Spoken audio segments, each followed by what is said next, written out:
Have a great day, everyone. Today we are going to have our session on readings on Philippine history, talking about the Act of Proclamation of or the Declaration of the Philippine Independence from the hands of the Spaniards from the Spanish government. So for this time, we are going to talk about the Act of Proclamation of the Independence of the Filipino people.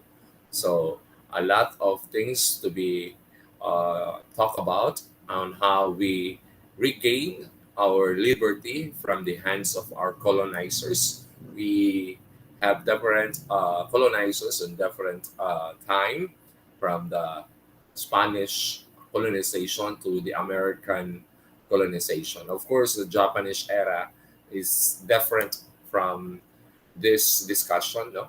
We are going to focus on the Acta de la Proclamación de la Independencia del Pueblo Filipino. And that's the Spanish term on the discussion about that. So by this time, we are going to talk about how we regain the Philippine independence. So allow me to share my screen on the presentation that I will be presenting this moment.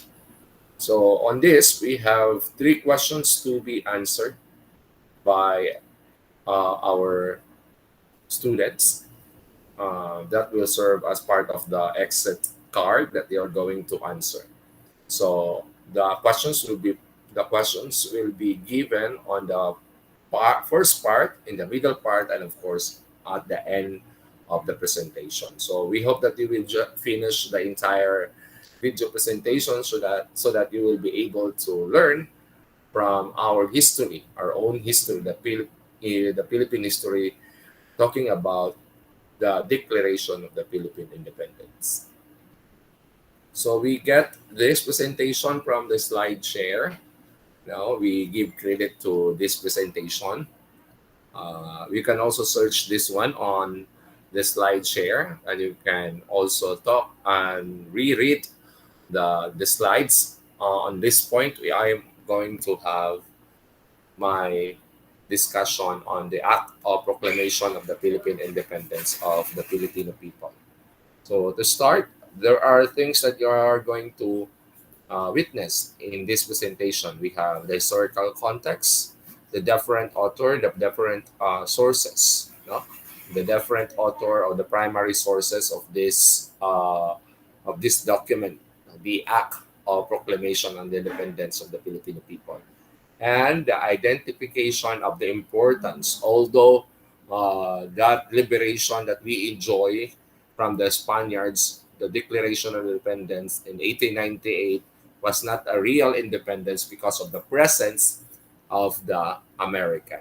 So this time, our first question will be like this. No, we talk about the Declaration of the Philippine Independence. So the first question goes like this: are we really independent when the Act of Proclamation of Independence of Filipino people was declared on June 12, 1898? I repeat, are we really free from the colonizers when the Declaration of Independence was being proclaimed throughout the Filipino people? So that's the first question. Probably you will get the answer from the entire video on as we progress on the discussion. So let's start with the historical context. So if you try to look at, there are two pictures. You know, the first one on the left are the Katipuneros. These are the strategy of how we fight against our colonizer is a guerrilla warfare, because we lack of the equipment, the weapon to fight against the Spaniards. So there is a secret organization that was created. No? This is just a short background of the discussion about how the revolutionary government started the Katipunan. Okay, of course, it was headed by the Supremo Andres Bonifacio. And on the right side of the picture, it is also a picture that depicts the declaration of the creation of the first republic in Asia. I think it's in the Malolos. No? It's the Malolos Congress and the creation of the Constitution. The Malolos Constitution, no? We patterned the Constitution in Cuba. No? So on the text, in the Philippine Revolution, there were series of revolt from a radical, from a propagandist, a reformist to a radical movement, no? From the faction of the Katipunan, the Magdalo and Magdiwang, until to the execution of the founder of the Katipunan, to the fight series of war that the Filipinos underwent. You know? So it started in August 1896, where the cry of the first Philippine Revolution was being declared by the Katipuneros, and there were some issues on the dates, on the venue, or the location on that.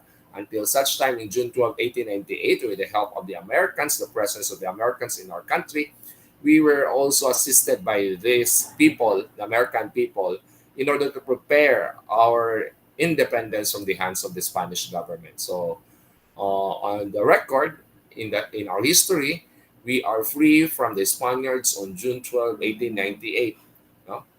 So, on that date, no, from 1896 to 1898, that was a preparation of a declaration of the Philippine independence from the hands of the Spaniards. So, was a revolution and subsequent conflict fought between the people and insurgents of the Philippines and the Kingdom of Spain. So the term was being used, Kingdom of Spain, because during this time in the 18th to 19th century, the Spanish colonial government was so powerful, they extended all their territories in the east, you know, referring to East Indies, including its Spanish Empire, the Spanish colonial authorities in the Spanish East Indies. We have mentioned already what is this. What was the Spanish East Indies all about? These are the territories of the Spain in the east.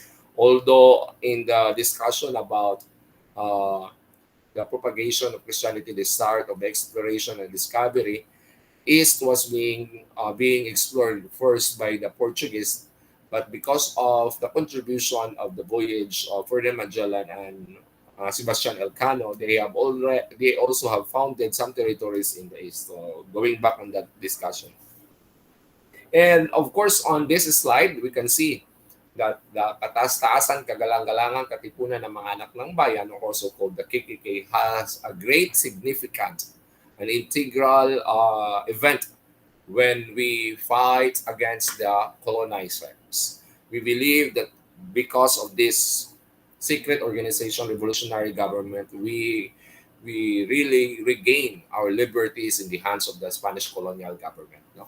As the Philippine Revolutionary Society, so is founded by the anti-Spanish colonialism Filipinos in Tondo, Manila in 1892, its the primary goal was to regain. So if you still recall the objectives of Katipunan, the main objective is to gain back our independence from the Spanish government through a bloody revolution, a radical revolution, because they have thought that this Spanish colonial government could not really give us the reform that we wanted in a reform uh, procedure on how to gain our independence. So they resorted to our bloody revolution. So it was on July 7, 1892 until May 25 when the Katipunan was discovered. Of course, these are several individuals who have been planning this secret revolutionary society in the person of Andres Bonifacio, Teodoro Plata, Levitzwal Diwa, Emilio Aguinaldo. And of course, the Cartilla ng Katipunan, which also serve as their Bible, not only for the revolutionary society, the Katipunan, but it is also very significant even to the present time, the teaching of the Cartilla in our present time. And of course, another significant individual in the person of Emilio Aguinaldo after the Tejeros Convention when he was being declared as the president of the new revolutionary government when the Katipunan was being discovered by the Spanish government. So on December 27, 1897, General Emilio Aguinaldo and the 25 other revolutionary leaders sailed to Hong Kong from Pangasinan. On board the steamer, to Uranus in compliance with the terms of the Pact of BIAK-NA-BATO. So this time, the presence of the Americans are already been observed. No? Unti-unti nang nakikita ang mga presensya ng mga ng mga Amerikano na na nagbigay sa atin ng tulong. So binigyan ng payo si Emilio Aguinaldo nang nalaman ng mga Espanyol na nagkaroon na ng malawakang revolusyon sa pangunguna ni Emilio Aguinaldo. Binigyan siya ng payo upang ihanda ang pagdideklara ng ating kalayaan sa kamay ng mga Espanyol. So ang nagbigay ng payo na yan ay ang pamalaan ng Amerika nang sila ay tumulong sa atin. So we tend to believe that the Americans during this time is our redeemer, no? And the Republic of the BIAK-NA-BATO on November 1, 1897 was established. And imagine this, we are the first republic in Asia. And that republic was called BIAK-NA-BATO, where the constitution that we use on that, in the picture that we showed earlier, is a picture showing the Malolos Congress. No? And on that Congress, there was a constitution that was created and patterned after the Cuban Constitution. No? So, Spanish would give self-rule to the Philippines within 3 years if Aguinaldo went into exile. So, binigyan tayo ng pag-asa ng mga Espanyol na bibigyan tayo ng kalayaan within 3 years when Aguinaldo decided to go to exile in Hong Kong. So, on that Pact of BIAK-NA-BATO, no, it's an agreement between the Philippines and the revolutionary government of the Philippines headed by Emilio Aguinaldo, no, agreed on to end hostilities as well exchange for amnesty and 800 pesos Filipino money on that time. So, to stop the revolution, the Spanish government into transition because unti-unti nang ibibigay ng mga Espanyol ang kalayaan ng Pilipinas, but there should be an agreement that they should agree. That's the Pact of BIAK-NA-BATO. Ititigil na ng mga Espanyol ang mga hostilities. At of course, Emilio Aguinaldo should take an exile in Hong Kong. So general amnesty would be granted and the Spaniards would institute reforms in the colony. So we were promised by the Spaniards to have a reforms on all of their colony here in our country, Philippines. However, both Spanish and Filipino authorities failed to follow the terms of the agreement or the Pact of BIAK-NA-BATO. So while Emilio Aguinaldo is in exile in Hong Kong, they are preparing, the money that being given to the Filipino people, especially in the revolutionary government, the 800 pesos na ibinigay ng Espanyol sa Pilipinas ay ginamit ni Emilio Aguinaldo pambili ng mga sandata para sa pagprepara o to prepare for another war. No? As well as the Spaniards did not stop the hostilities to the Filipino people. So they both did not follow or failed to follow the terms of the pact of the agreement.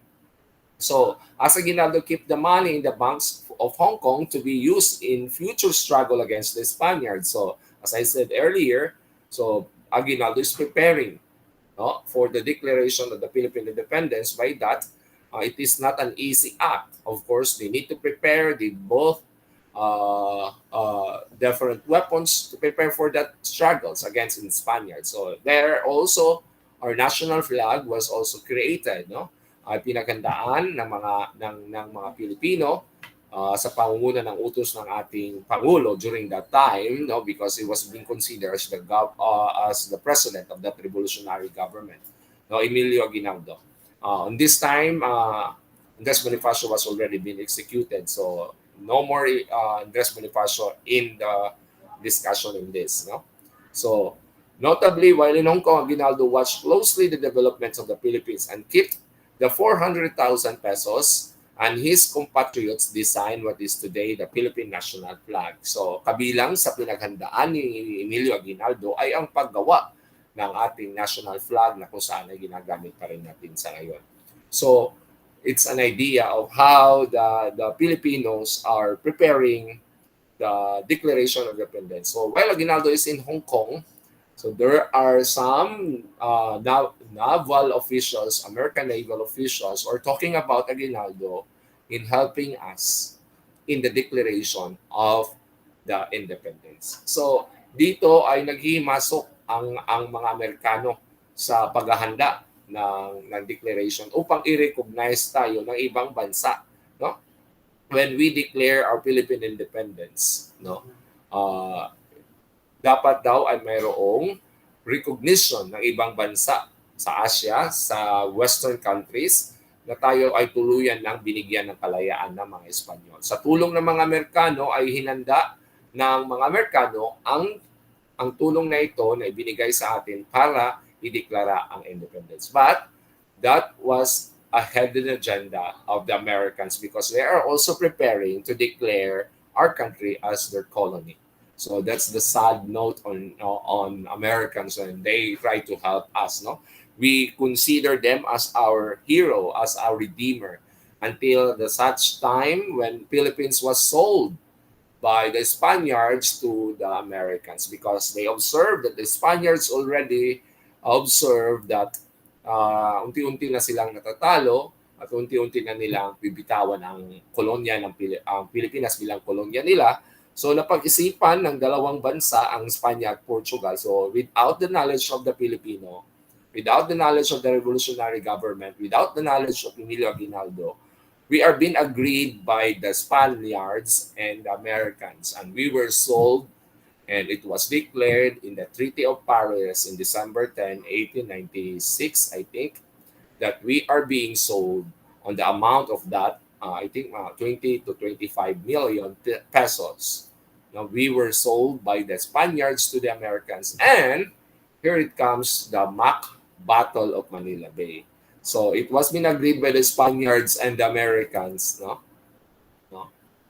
that they should have a battle so that the Americans will be considered as our redeemer because we were saved, by the Americans. But on that point also, during the Spanish-American War, there was a battle between the Spanish colony, Cuba, and the American government. So that is why the Spanish-American War started. Was fought between the U.S. and Spain in 1898. The hostilities began in aftermath in the internal explosion of the USS Maine in Havana Harbor in Cuba, leading to U.S. intervention of the Cuban War. So, meaning to say, another intervention of the American people, American government to help Cuba to save from the hands of the Americans, from the Spaniards. So meaning to say, ang estilo, ang pamamaraan ng mga Amerikano ay tutulungan niya ang mga bansang na-colonize ng mga Espanyol at gagawin din niyang kolonya. Ito din ang ginawa niya sa Pilipinas. No? It is the same year, in 1898, when Cuba was under by the Spaniards, the U.S. Government or U.S. intervened the Cuban War. So therefore, nandoon ang mga sasakyang pandagat ng mga Amerikano at binomba ito ng Espanyol dahil nga nakita nila ang presensya at nagkaroon nga ng Spanish-American War. So dito ay natalo ang mga Espanyol, no? So it was a 3-month, 3 weeks and 2 days battle, no? Cuba, Puerto Rico, and if you try to observe that Puerto Rico was a former colony of the Spanish government, but now it is a protectorate of America, no? When you go to Puerto Rico, you're considered to be an American citizen. No? Their president is still the president of the U.S., but there is a governor general in Puerto Rico. So that would be the situation of the Philippines if we did not liberate from the Americans July 4, 1946. No? So until now, Puerto Rico is still a territory, a protectorate of United States. Philippines is no longer a protectorate and no longer a territory of U.S. because on July 4, 1946, we declare an independence on the hands of the Americans. So Cuba also before was a colony of the Americans, but as of today, they were no longer a colony. Cuba is a communist state, until today. So Puerto Rico, Philippines, and Guam. So Guam, these are the territories, as mentioned, Cuba, Puerto Rico, Philippines, and Guam. These are all territories and colonies of the Spanish government until such time when Americans helped them to be liberated from the hands of the Spaniards. And this time, So ang Cuba, Puerto Rico, Pilipinas at Guam ay napasakamay ng mga Espanyol. At maliban dito, may dalawang teritoryo na sa kasalukuyan ay pagmamayari rin ng mga Amerikano. Ito ay ang Puerto Rico at ang Guam. Ang Cuba ay hindi naging teritoryo at naging independent at naging isang communist state. And also we have the Philippines, we also have the Philippines also have liberated from the hands of the Americans. That is why it does not become a territory of United States. So resulted in American victory. So if you try to look at the pictures here, on this point, we have the Cuban American War, Spanish American War, Puerto Rico, and of course the Philippines. No, of course. Okay, so we have the Battle of Manila Bay. This Battle of Manila Bay is a mock battle. Why it is called a mock battle? No, so the second question is all about why Battle of Manila Bay is called a mock Battle of Manila Bay. When I say mock, kunwari ang digmaan sa pagitan ng mga Espanyol at mga Amerikano sa baybayin ng Manila Bay. Also known as the Battle of Cavite, took place on the 1st of May in 1898. So it's a month before the declaration of the Philippine independence. This is the turning point of the declaration of the Philippine independence and the turning point of the Spanish turnover of our independence to our hands. No? Meaning to say, ito yung turning point, ito yung pinakahuling bahagi na kung saan ay binigay na ng Espanyol ang kalayaan ng Pilipinas. Subalit, ito ay napasakamay ng mga Amerikano. No? The battle took place in Manila Bay in the Philippines and was the first major engagement of the Spanish-American War dahil nagkaroon ng kasunduan ng mga Espanyol at Amerikano na ipamukha na ang mga Amerikano ay tumulong sa Pilipinas at i-consider na sila yung redeemer natin, no? From the hands of the Spaniards. So the battle was one of the most decisive naval battles in history and marked the end. It marked the end of the Spanish colonial period in the Philippine history, but it is also the beginning of the American colonization. So in the picture, you can see the battle there. The Filipinos are very happy because the Americans helped us to be liberated, to end the Spanish colonization and to defeat the Spanish government. No, we have the George Dewey, Patricio Montojo. Of course, we all know that they are the leaders of that naval war. No? Okay, to continue, here comes the Treaty of Paris. I've been mentioning this one in the earlier presentation. No, the Treaty of Paris. After the defeat of the Americans, of the Spaniards to the Americans, there was a treaty. No, was an agreement made in 1898, December 10, 1898. It's a 20 million. Ano, hindi ako nagkamali na 20 million. Ang ibinayad ng mga Espanyol sa mga Amerikano. No? No, baliktad. From the United States to Spain. Ibig sabihin, binayaran, ibinenta na ng mga Espanyol ang Pilipinas. So, binayaran ng 20 million ang mga Espanyol dito. No? Subalit, ang Treaty of Paris ay ipinadala ni Emilio Aguinaldo ang isang representante upang lumahok sa Treaty of Paris na ito. Subalit, hindi pinayagang makapasok. No? Hindi pinayagang makalahok ang Pilipino na representante na ipinadala ni Emilio Aguinaldo. Because if this representation that was sent by Aguinaldo was accepted, of course, the Treaty of Paris will not be successful, no? Because ito ay isang kasunduan sa pagitan ng mga Espanyol at ng mga Amerikano na ang pinag-uusapan ay Pilipino. So hindi sila pinayagan, no? Alam na natin dahil merong hidden agenda on this, no? Involved Spain relinquishing nearly all the remaining Spanish empire, especially, as mentioned earlier, Cuba, Puerto Rico, Guam, and the Philippines. So binayaran lahat-lahat ng 20 million na yan. No? The secession of the Philippines involved the payment of 20 million from the United States to Spain. It was signed on December 10, 1898 in Paris, France. That is why it is called the Treaty of Paris. So this signifies the colonization, the declaration of the colonization of the Americans to the Filipino people. So the beginning of the age of the United States as the world power. So nakikita natin dito, unti-unti nang nakilala ang Estados Unidos bilang isang makapangyarihang bansa dahil nga sa ipinakita nila na natalo nila ang mga Espanyol sa mga digmaan na kinalahukan nila sa na may kaugnayan sa mga teritoryo na dating kolonya ng Espanya, Cuba, Puerto Rico, Guam at Philippines. Now, during the American era, Guam is part of the Philippines. Imagine, no, the Guam was part of the Philippines. If you try to go to Guam, there are some evidences that Guam is part of the Philippines because when you go to Guam, there are languages and dialects that have the same meaning in the Philippines. Like their chicken is called manok. Their chicken is called manok. Oh, it's an evidence that Guam was part of the territory. If you try to look at the map of the Philippines before the island of the Philippines that was the name during the American era. No, when we were colonized, Guam is part of the Philippines. Not until the time when we were liberated on July 4, 1946, in the hands of the Americans, Guam was no longer part of the Philippines, and Guam was being part of United States.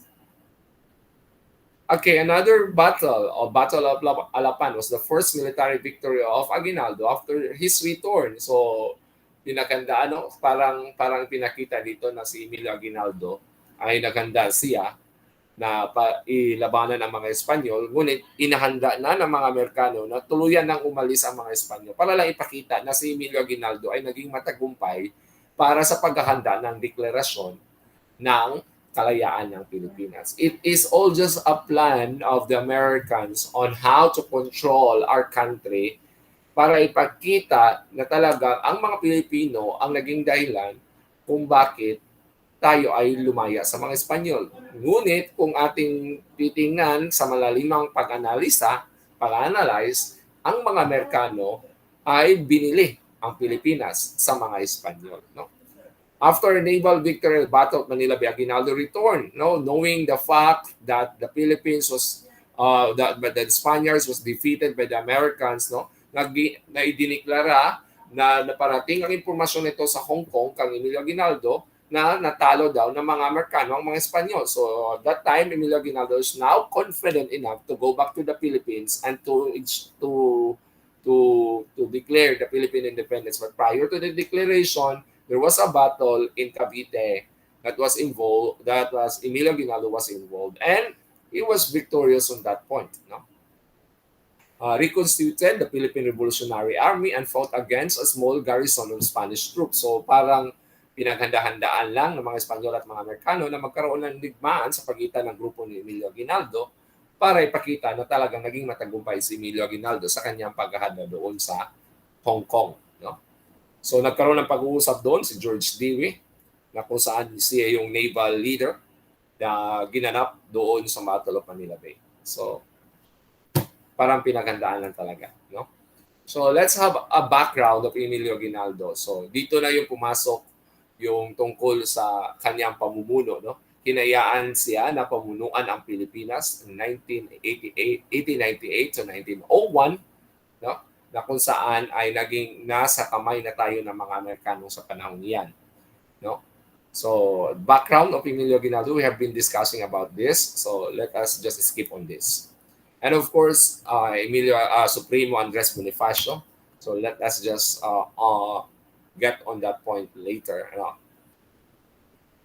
BIAK-NA-BATO, mentioned this one earlier. It's an agreement and a republic. The Philippine American War. So this is very important. How the Americans started the war and how the Americans started colonizing our country. No? It's a miscommunication. No? Conflict arose when the first Philippine Republic objected to the terms of Treaty of Paris under which the United States. So nang napalabas na ang Treaty of Paris, ay hinadlangan ito ng mga Pilipino. No? Sapagkat ito ay hindi kaya-aya sa mga Pilipino. So I think that's also the reason why na nalaman na ng grupo nila Emilio Aguinaldo ang tunay na pakay ng mga Espanyol sa Pilipinas. So we will just skip on that. and we focus on the Declaration of Independence. So Ambrosio Rianzares Bautista was a political advisor of Emilio Aguinaldo and the one who crafted the Declaration of Philippine Independence. He was a lawyer and author of the Declaration of Philippine Independence. He was also a distant relative of Jose Rizal family. Bautista frequently provided advice to the Philippine national hero Jose Rizal during his school days in Manila. So, napakalaking tulong ang ibinigay ni Ambrosio Rianzares Bautista kang Jose Rizal sa kanyang pamilya at lalong-lalo na kang Emilio Aguinaldo being a political advisor and was known to be Don Bosyong. No? He write the Act of Declaration of the Philippine Independence. So these are the entire text, the Acta de la Independencia, no? Acta de la Proclamación de la Independencia del Pueblo Filipino. Pueblo meaning people. Okay? This is a 16-page document contained aspiration of freedom, sacrifices, rule, and revolution that resulted from it. It was on Kawit in afternoon of June 12, 1898. If you try to remember the 5 peso, the old 5 peso bill, at the back of that bill, it is reflected there the declaration of the Philippine independence from the hands of the Spaniards. No? This Declaration of Independence was being recognized by other countries outside the world, outside the country, Asia, Western people, Western countries, the United States. That is because of the presence of the Americans. Because during the declaration of Philippine independence in the balcony of Emilio Aguinaldo, there were some presence of the American government officials there. You know? From the Philippine Revolutionary Papers in the National Library had varying numbers. No? From Jim Rickson signs 177%. So the one who's reading the Declaration of the Philippine Independence, you know, reading the Act of the Proclamation of Independence. So it's just a summary before me. So the one who also read is the one who wrote. So Ambrosio de Rianzares Bautista, a war counselor and a special delegate designate to proclaim to proclaim and solemnize this Declaration of Independence by the dictatorial government Philippines. So during that time, from a revolutionary government, Ambrosio Rianzares Bautista converted the form of government from revolutionary because it's no longer a revolutionary government. Why? A revolutionary government will only exist if there is a colonizer or there is another presence of other government.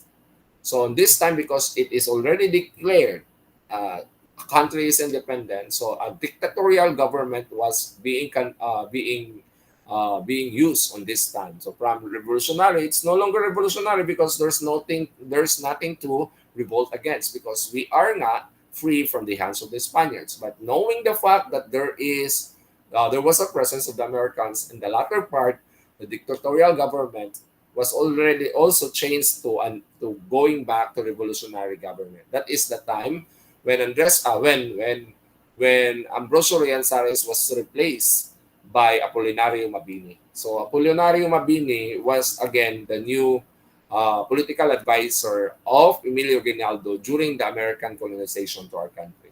At that point, Emilio Aguinaldo and Apolinario Mabini suggested Emilio Aguinaldo, the president of the First Philippine Republic, to change the dictatorial to a revolutionary government. That is because of the presence of the colonization of the Americans. Okay, to continue, no, you can read that one na lang. It's just a summary. So the last part, the identification of important authors and readers. So, author's point. The heroine of this topic is definitely Emilio Aguinaldo. He really fought hard for the independence of our country, from the Spanish War to American War. Even imagine, so Spanish to American regime, Emilio Aguinaldo are fighting for our independence until such time when Emilio Aguinaldo was declared as an enemy of United States. No, siya ay nagtago sa iba't ibang bahagi ng kabundukan doon sa norte. No? Building alliances to katipunan from a government and sacrificing his life for the sake of our freedom and to his fellow men. That is why we should not take this for granted and learn this history about our heroes and be grateful that we are living this solemnly freedom because of their braveness and fighting for our independence. So I think this will be the last. This will be the last slide. The importance of this study for us is to give honor and respect for those who sacrifice and fight for our independence. Although we are not that independent because of the presence of the Americans uh, during this time, so at least, you know, the Americans are there to help us. Really, in the point that in my realization, the Americans really have contributed also to our country. Although these people, this country also have done hostilities, no? Especially through the different experiences of our mga ninuno, no? So during that time. So to end our discussion, no, I would like to ask the last question, no, for this session is number three question. What are your learnings about from the declaration of the Philippine independence? So to repeat, there are three questions. The first question was all about uh, are we really independent from the hands of the from the hands of the Spaniards after the declaration of the Philippine independence? The second is all about the your point of view, and the third is your learnings about the declaration of the Philippine independence. So I hope that you have learned from today's discussion the declaration of the Philippine independence, the history of how we gained our independence from the hands of the Spaniards until the time that we were colonized by the Americans. So on our next video, we are going to discuss about how the Americans ruled our country during their colonization. So that's all for today. Thank you so much for being with us and see you next session. God bless and keep safe, everyone. Have a nice day.